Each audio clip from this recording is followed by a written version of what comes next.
त्यांच्या अघोरी कष्टातनं मी उभं राहिलो त्या माझ्या आई आणि वडिलांना प्रथमतः मी वंदन करतो. जे खळांची व्यंकटी सांडो तया सत्कर व्रती वाढो भूता परस्परे जडो मैत्र जीवांची. ही शांतीची निरामय प्रार्थना पसायदानातून करून विश्व शांतीचा तेजस्वी दान ज्यांनी पसायदानातनं मागितले असे संत श्रेष्ठ ज्ञानेश्वर महाराज. भले तरी देव काशेची लंगोटी नाठाळांच्या माती हाणू काठी. ही छात्र तेजाची शिकवण देऊन आणि भक्तीचा खऱ्या अर्थानं नवा अर्थ ज्यांनी आम्हाला सांगितला ते संत श्रेष्ठ तुकाराम महाराज. नाचू कीर्तनाच्या रंगी ज्ञानदीप लावू जगी असं सांगून वारकरी संप्रदायाची पताका ज्यांनी महाराष्ट्रातनं थेट पंजाबापर्यंत नेऊन पोहोचवली ते संत श्रेष्ठ नामदेव महाराज. अहो आम्ही दगडात सुद्धा देव बघतो, पण एकेकाळी जिथं माणसांना सुद्धा विटाळ मानलं जायचं, पण खऱ्या अर्थानं आम्हाला खऱ्या अर्थानं समतेचा नवा दृष्टिकोन देऊन आमच्या मधल्या बहुजन आणि दलित समाजाला नवी जगण्याची दिशा ज्यांनी दिली असे महाराष्ट्राचे त्रिरत्न छत्रपती शाहू महाराज, महात्मा ज्योतिराव फुले आणि विश्वरत्न डॉक्टर बाबासाहेब आंबेडकर या सर्व महामानवांना मी दीपक रामनाथ देशमुख आपल्या टाळ्यांच्या गजरात मानाचा मुजरा करतो.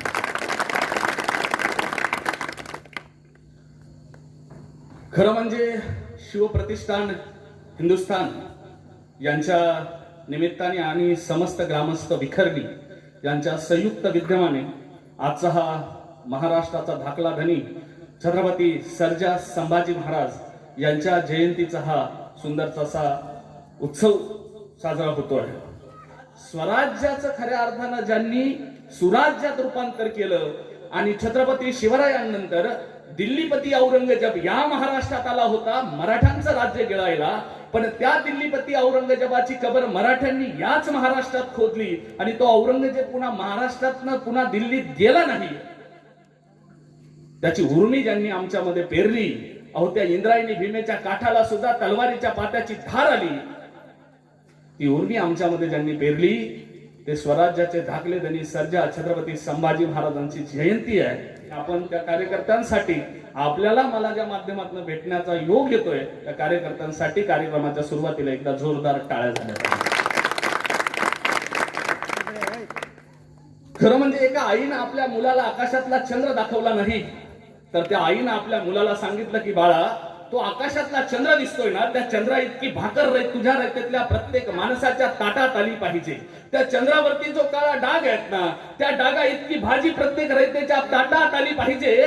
पोरा तुला येतं देशीयांचं स्वतःचं या माणसांचं स्वराज्य उभं करायचंय. ही स्वराज्याची प्रेरणा ज्यांनी आमच्या माणसामध्ये पेरली त्या स्वराज्य जननी राजमाता राष्ट्रमाता जिजाऊ आऊसाहेब आणि फर्जंद शहाजी राजे भोसले. अहो अलीकडे गर्भसंस्कार करून कर्तृत्ववान मुलं आमच्याकडे जन्माला आलेली आम्ही पाहिली, पण जगातल्या इतिहासातला असा एकमेव माणूस आहे ज्यांना जन्माला येण्याच्या अगोदरच त्यांच्या जीवनाचं ध्येय ठरलं होतं. आमची पोरं जन्माला आल्यानंतर आम्ही ठरवतो की त्याला IAS बनायचं, IPS बनवायचं, पोलीस बनायचं, डॉक्टर बनवायचं, इंजिनियर बनवायचं, पण जगातला एकमेव माणूस आहे जो जन्माला येण्याच्या अगोदर त्याच्या आईनं त्या शिवाईच्या समोर जाऊन जागर मांडून सांगितलं होतं, हे शिवाई, हे शिवाई तू भक्तांचा कर्दनकाळ करणारी कालिका आहे, भक्तांसाठी धावून येणारी भवानी आहे. हे भवानी म्लेच्छांचा कर्दन करण्यासाठी म्लेच्छांना मारण्यासाठी हे भवानी एक तर तुझ्या करातलं ते खडग दे माझ्या हाती, नाहीतर भवानी अगं अंधार इतका झालाय की आता काजव्यानं जन्म घेऊन उपयोगाचा नाही, तर तेजानं तेजपुंज लावात जन्माला आला पाहिजे.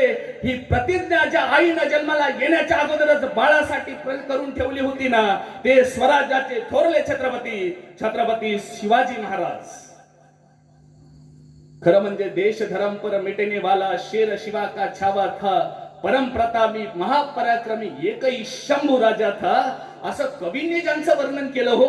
लोकांच्या जगण्याचा इतिहास होतो, पण ज्यांच्या मरण्यानं ज्यांच्या जीवन कार्यातल्या पराक्रमाबरोबर ज्यांच्या बलिदानाचा सुद्धा इतिहास झाला असे स्वराज्याचे धाकले धनी छत्रपती संभाजी महाराज. आज 350 पावणे 400 वर्ष होऊन गेले, पण छत्रपती संभाजी महाराजांचं खरं कर्तृत्व आमच्या महाराष्ट्रापर्यंत आमच्या माणसापर्यंत जाऊन पोहोचलं नाही.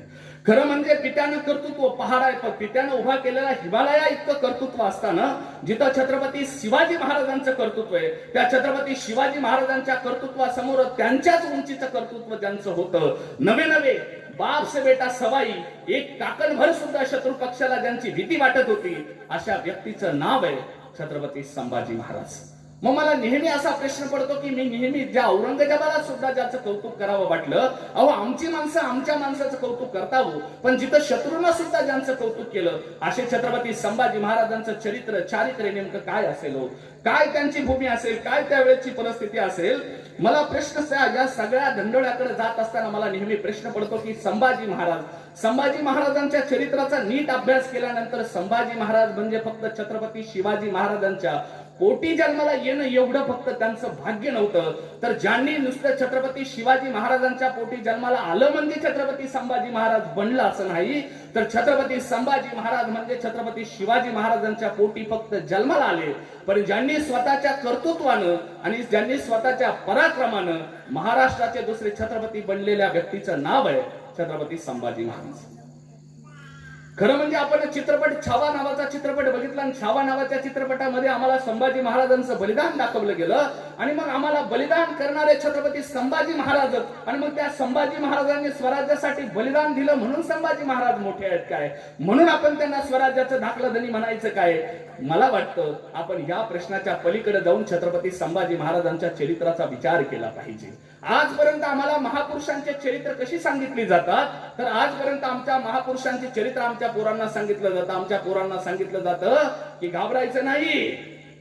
आमच्या पोरांना सांगितलं जातं की अरे आम्ही कोण आहे, सिंहाच्या जबड्यात घालून हात मोजती दात ही जात मराठाची, असं आमच्या पोरांना सांगितलं जातं. आणि आमच्या पोरांच्या हातात एक एक दगड दिले जातात, ती दगड नको तिथं मारायला लावली जातात. आमची पोरं पोलीस स्टेशनात जातात, आणि ज्यांनी सांगितलं जातं ते मात्र घरी आरामशीर चहा पीत राहतात. मला वाटतं महापुरुषांची चरित्र, त्या छत्रपती शिवाजी महाराज, त्या छत्रपती संभाजी महाराज हे नुसते आता राजे नाही, आजकाल तो राहिला नाही. आता कुठे किल्ले जिंकायचे आम्हाला जर किल्ले जिंकायचे नाही तर मग आम्ही महापुरुषांच्या चरित्रातनं काय घेतलं पाहिजे. मला वाटतं महापुरुषांच्या चरित्रातनं आम्ही महापुरुषांचे विचार खऱ्या अर्थानं आम्ही आमच्या जीवनामध्ये अवलंबले पाहिजे, आणि ते विचार आपल्यापर्यंत वाटण्यासाठीच हा खऱ्या अर्थानं हा प्रपंच. काय झालं असेल, असं काय घडलं असेल, काय व्यक्तित्व असेल संभाजी महाराजांचं, काय चरित्र असेल. छत्रपती संभाजी महाराजांचा जन्म 14 मे 1657 किल्ले पुरंदरावरती झाला. अरे त्या किल्ले पुरंदराला इतका आनंद झाला असेल, काय परिस्थिती होती. एकीकडे छत्रपती शिवाजी महाराज महाराष्ट्रामध्ये स्वतःचं राज्य उभं करत होते, ज्या स्वराज्यावरती, ज्या राज्यावरती इथल्या येतदेशीयांचं नाही तर 4 बहामनी सत्तांचं राज्य होतं. एकीकडे आदिलशाही, एकीकडे निजामशाही, कुतुबशाही आणि बरीचशाही, या 4 शाह्यांचं राज्य आमच्या महाराष्ट्रावरती दक्षिण भागावरती होतं. आणि या सगळ्यांच्या विरुद्ध एक माणूस उभा राहिला, नाव होतं छत्रपती शिवाजी महाराज. छत्रपती शिवाजी महाराज या स्वराज्याचे अनाभाका त्यांनी रायरेश्वराच्या मंदिरामध्ये घेतले. ज्या सह्याद्रीच्या गिरीशिखराच्या काळोख्यात 350 वर्षाचा अंधकार दूर करण्यासाठी एक शिवसूर्य स्वराज्य त्या सह्याद्रीमध्ये फिरू लागला, आणि दुसऱ्या बाजूला मात्र सईबाई बाळांतिडाच्या वेदनेनं त्यांना वेदना व्हायला लागल्या, आणि त्यातनं जो शिवसूर्याचा जन्म झाला त्या शिवसूर्याचं नाव आहे छत्रपती संभाजी महाराज. छत्रपती संभाजी महाराजांचा ज्या किल्ले पुरंदरावरती जन्म झाला तो किल्ले पुरंदर म्हणजे एका बाजूला किल्ले पुरंदराच्या एका बाजूला राजगड आहे, दुसऱ्या बाजूला कोंढाणा आहे, आणि तिसऱ्या बाजूला त्याच्याच शेजारी असणारा जोड किल्ला म्हणजे वज्रगड. आणि या वज्रगडाच्या वज्रमुठीमध्ये छत्रपती संभाजी महाराजांचा जन्म झाला. अहो त्या छत्रपती संभाजी महाराजांचा जन्म झाल्यानंतर त्या जो पुरंदर होता त्या पुरंदराला एक दिल्ली दरवाजा नावाचा दरवाजा आहे. कदाचित त्या दरवाजाला सुद्धा त्या दिवशी अभिमान वाटला असेल की आजपर्यंत माझं नुसतं नाव ठेवलं दिल्ली दरवाजा, माणूस नाही दिल्लीला गेला, पण ज्या माणसाचा, ज्या पुत्राचा जन्म झाला ना, या पुत्रानं त्या दिल्लीपती औरंगजेबाला ह्या महाराष्ट्रात बोलवलं. कदाचित ते दिल्ली दरवाजा त्या दिवशी म्हटला असेल त्या तिथल्या बाले किल्ल्याला साक्षी ठेवून की हे दिल्लीच्या तख्ता, सावध व्हाय तुला, आता तुझं तख्त फोडायला स्वराज्याचा धाकला धनी छत्रपती संभाजी महाराज जन्माला आलाय. छत्रपती संभाजी महाराज जन्माला आलाय. मला वाटतं किल्ले पुरंदरावरती छत्रपती संभाजी महाराजांचा जन्म झाला आणि एके बाजूला शिवाजी महाराजांचं राज्य सुद्धा वाढत वाढत जातंय. तुम्ही म्हणाल की छत्रपती संभाजी महाराजांच्या चरित्रामध्ये छत्रपती शिवाजी महाराजांचं काय काम हो? छत्रपती शिवाजी महाराजांच्या पलीकडे संभाजी महाराजांना काढता येत नाही आणि संभाजी महाराजांच्या चरित्रातनं शिवाजी महाराज बाजूला काढता येत नाही. राम सांगायचं झालं की हनुमान बाजूला काढता येत नाही आणि हनुमानाचं चरित्र सांगायचं झालं की प्रभू श्री रामांना बाजूला काढता येत नाही. असं एकमेकाच्या व्यक्तित्वाच्या बरोबरीने वाढलेले व्यक्तित्वाचे दोन उंचीचे पुरुष म्हणजे छत्रपती शिवाजी महाराज आणि छत्रपती संभाजी महाराज. आणि मग छत्रपती संभाजी महाराजांचा जन्म झाला आणि छत्रपती संभाजी महाराजांचा जन्म झाल्यानंतर एखाद्या माणसाच्या मागे किती परिस्थिती हात धुवून लागते हो. छत्रपती संभाजी महाराजांचा जन्म झाला ना 2 वर्षाचे संभाजी राजे, त्या 2 वर्षाच्या संभाजी राजांना सईबाई मांडीवर घ्यायच्या. मांडीवर घेत असताना स्वराज्याच्या त्यांना सुद्धा स्वप्न दाखवायचे. जे स्वप्न राजमाता जिजाऊंनी शिवाजी महाराजांना दाखवलं होतं, सईबाईंना वाटायचं की हे स्वराज्य आता माझ्या नवऱ्यानं उभं केलंय. ज्या राजमुद्रेवर लिहिलं होतं प्रतिपचंद्र रेखेवर विष्णू विश्ववंदिता सहा सुनो शिवशेषा मुद्रा भद्राय राजते, ही राजमुद्रा त्या प्रतिपदेच्या चंद्राच्या कलेप्रमाणे वाढत गेली पाहिजे. पण ते वाढतं स्वराज्य या माझ्या पुत्रानं सांभाळलं पाहिजे म्हणून सईबाई 2 वर्षाच्या शंभू बाळांना मांडीवरती घ्यायच्या. आणि एक दिवस अचानक सईबाईंची परिस्थिती तब्येत बिघडायला लागली आणि त्यांना जो आजार झाला त्या आजाराचं इतिहासातलं नाव आहे बाळंतकिडाच्या वेदना. त्या सईबाईंना सुरू झाल्यानं बाळंतकिडाच्या नद्या आजारपणानं हळूहळू सईबाईंची तब्येत खंगायला लागली. एकदम सुंदर रूपवान असणाऱ्या सईबाई, अहो संभाजी महाराजांच्या आयुष्यात कोण माणसं आहे? अहो आमच्या काळामध्ये आमचा बाप नुसता गावचा सरपंच जरी असला ना तो पोऱ्या छाती काढून चालतो.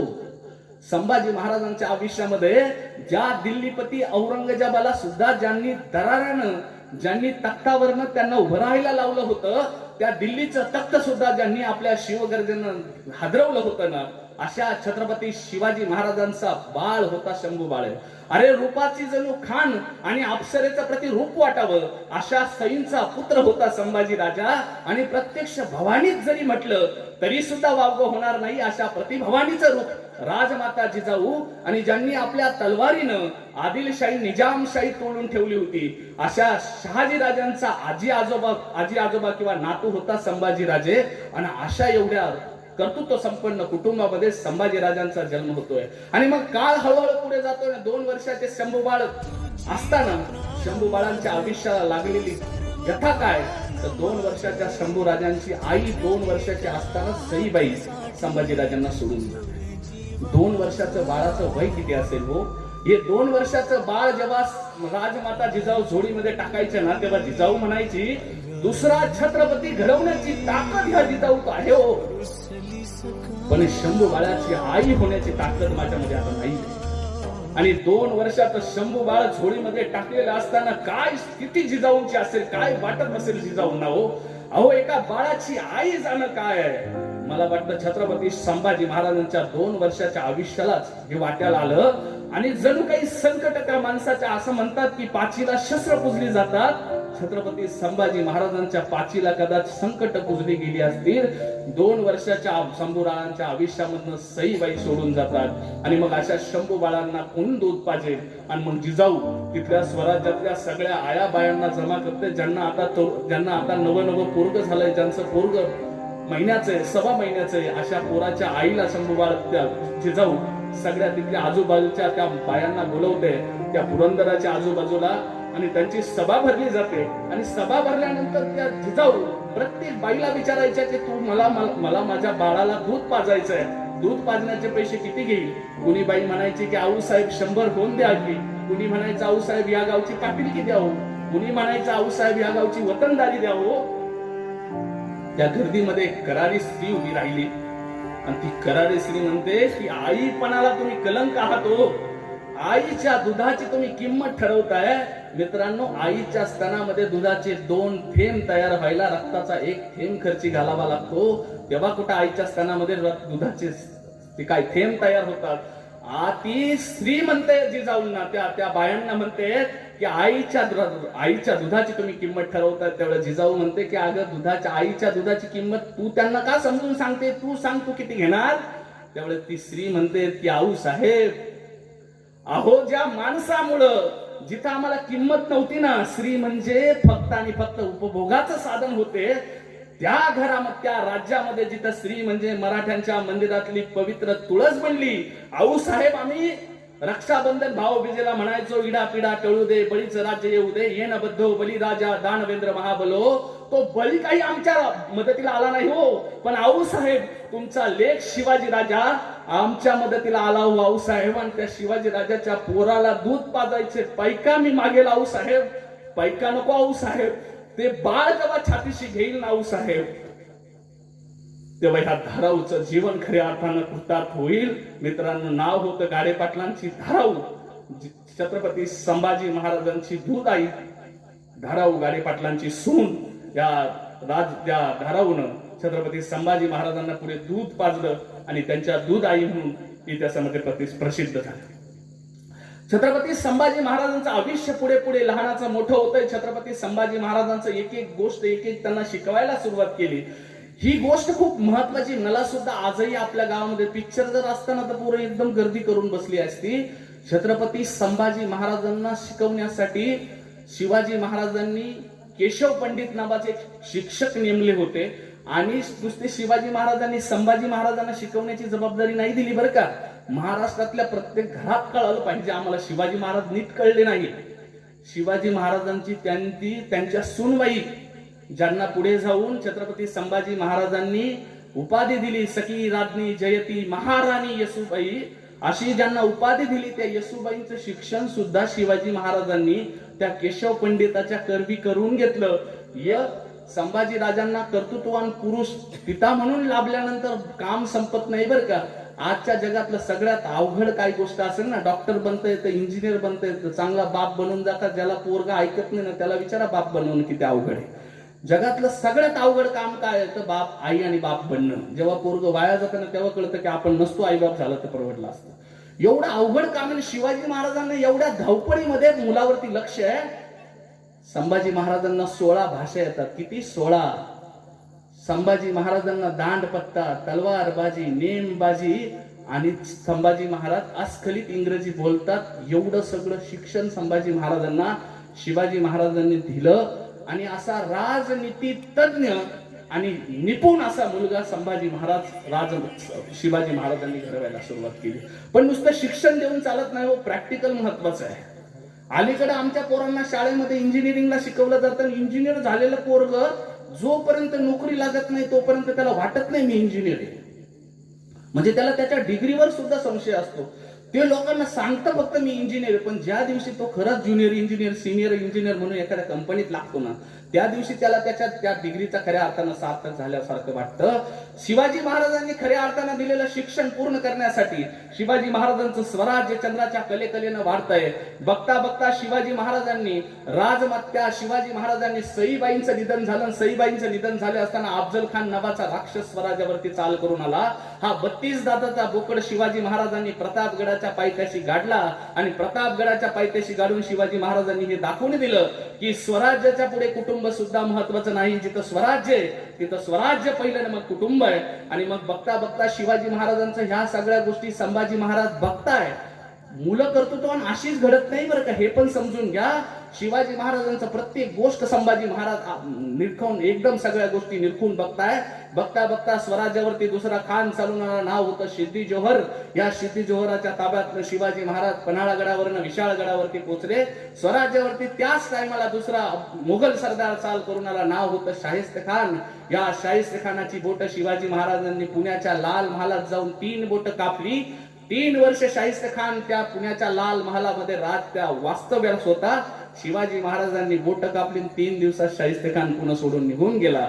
आणि मग बघता बघता पुढचा मुघल सरदार स्वराज्यावरती चाल करून आला, नाव होतं मिर्झा राजा जयसिंग. आणि मिर्झा राजांनी किल्ले पुरंदराला वेढा द्यायला सुरुवात केली. ज्या पुरंदरावरती शिवाजी राजांनी ज्या पुरंदरावरती संभाजी राजांचा जन्म झाला होता तो पुरंदराला बघता बघता त्या मिर्झाचं सैन्य बघता बघता चारही बाजूने वेढा देऊन बसलंय. एक बाजूने दिलेर खान आहे. हा दिलेर खान म्हणजे पठाण आहे. मोठा चकोट गडी होता दिलेर खान.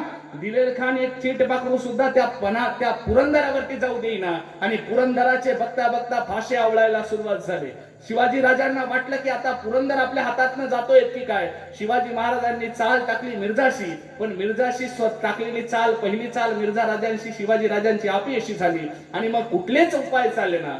म्हणून इतिहासातला अजरामर झालेला तह म्हणजे पुरंदराचा तह मिर्झा राजांचा आणि शिवाजी राजांचा घडला आणि खऱ्या अर्थानं संभाजी महाराजांचं राजकारणामधला प्रवेश घडला. आणि राजकारणाचा प्रवेश होत असताना पुरंदराचा तह झाला आणि पुरंदराच्या तहानुसार संभाजी महाराज 50,000 मनसबदार झाले मोगलांचे. आणि शिवाजी महाराजांनी जोपर्यंत 23 पुरंदरासह 23 किल्ले मिर्झालाच म्हणजे औरंगजेबाला द्यायचे ठरले आणि औरंगजेबाला दिलेले हे 23 किल्ले शिवाजी राजांनी जोपर्यंत ते देत नाही, तिथला आजूबाजूचा 3 लाखाचा होणाचा प्रदेश जोपर्यंत तो देत नाही, तोपर्यंत माफ करा 16 लाख होणाचा प्रदेश जोपर्यंत ते तेवढी वसुली जोपर्यंत शिवाजी महाराज देत नाही, तोपर्यंत ओलीस म्हणून संभाजी महाराजांना मिर्झा राजाच्या दरबारामध्ये ठेवायचे. प्रसंग नीट समजून घ्या. चित्रपटासारखं माझ्या मागणं बॅकग्राऊंड म्युझिक वाजत नाहीये. प्रसंग नीट समजून घ्या. 9 वर्षाचं पोरग आहे. मिर्झा राजा म्हणजे उत्तरेतला तालेवार आहे. औरंगजेब सुद्धा ज्यांच्यामुळे बादशाह झाला अशा माणसाचं नाव आहे मिर्झा राजा जयसिंग.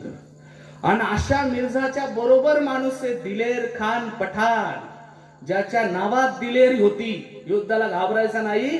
अशा साधारण 40-45 हजार सैन्याचा आजूबाजूला सगळा जमाव पडलाय आणि या जमावामध्ये 8 वर्षाचं पोरग ओलीस म्हणून ठेवायचं. साध्या शब्दात सांगायचं झालं तर जामीन म्हणून ठेवायचं. पोराचं वय आहे 8 वर्षाचं आणि 8 वर्षाचं आपल्या पोराला जर सांगितलं ना भाऊ तुला मामाच्या घरी ठेवायचंय, तरी ते आईचा तासभर पदर सोडत नाही. नीट चरित्र समजून घ्या. संभाजी राजे 8 वर्षाचे. एकदा जरी शिवाजी महाराजांना जाऊन सांगितलं असतं ना आबासाहेब 8 वर्षाचा कितीचा छोटा आहे, राजमाताजी जाऊ आमच्या आजा पण लई अवघड झाल्या अलीकडच्या, काही म्हटलं का पोराला ते म्हणतात तुला काय कळत ते लहान आहे.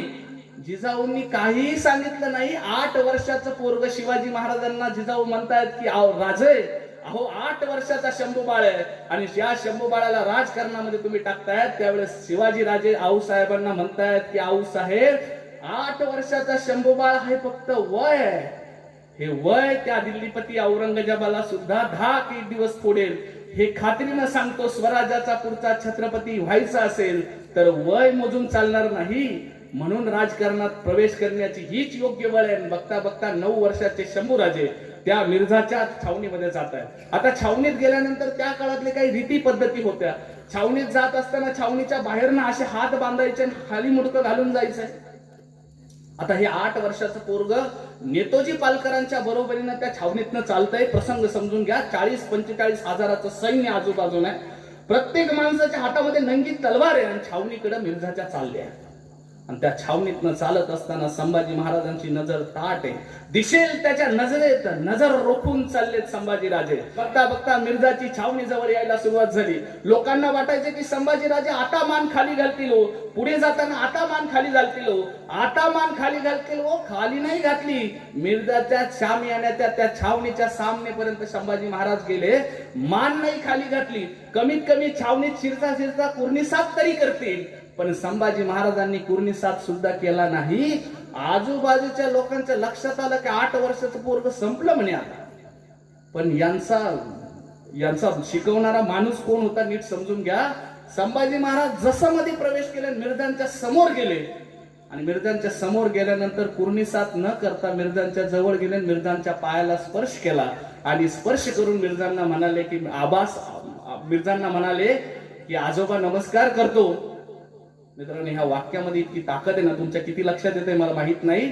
महाभारतामध्ये एक प्रसंग येतो. त्या महाभारतामध्ये ते भीष्माचार्य प्रतिज्ञा करतात की दुसऱ्या दिवशी निष्पांडव पृथ्वी करून टाकेल आणि निष्पांडव पृथ्वी करण्याची प्रतिज्ञा घेतलेल्या भीष्माचार्यांनी आता भीष्मांची प्रतिज्ञा होती ती आपल्यासारख्याची नव्हती. 15 ऑगस्ट आला की मी आता देशासाठी, 1 जानेवारी आली की मी तब्येतीचं काम करेल, मी आता लई काम करणार, असं नव्हतं. भीष्मांची प्रतिज्ञा होती. सगळ्यांना प्रश्न पडला, पांडवांना सुद्धा प्रश्न पडला उद्या काय करायचं. त्यावेळेस श्रीकृष्णाने सांगितलं माझ्याकडे उपाय आहे. दुसऱ्या दिवशी त्या द्रौपदीला सांगितलं सकाळी सकाळी जा स्नान करून, आणि ज्या काळामध्ये भीष्माचार्यांचं ध्यान चालू असेल ना, भीष्माचार्यांचं ध्यान चालू असताना फक्त बांगड्या वाजवायच्या, नमस्कार करायचा. त्या द्रौपदीनं तसं केलं आणि द्रौपदीनं नमस्कार केला. भीष्माचार्य डोळे झाकून ध्यान मुद्रेमध्ये, आणि भीष्माचार्य नमस्कार केला. त्यांना बांगड्या वाजल्या, कळलं कोणीतरी स्त्री आली. पायाला स्पर्श झाला. भीष्माचार्यांनी आशीर्वाद दिला की सौभाग्यवती भव. त्या स्त्रीनं प्रश्न विचारला की गुरुदेव, हा आशीर्वाद ह्या जन्माचा दिला की पुढच्या जन्माचा? ते हसून म्हणाले, या जन्माचाच आशीर्वाद, पुढच्या जन्माचा कसा देणार आहे सौभाग्यवतीचा? डोळे उघडले. डोळे उघडल्यानंतर आवाज लक्षात आला. आवाज होता द्रौपदीचा. ही युक्ती ज्यांनी सांगितली ना, ती युक्ती होती भगवान श्रीकृष्णाची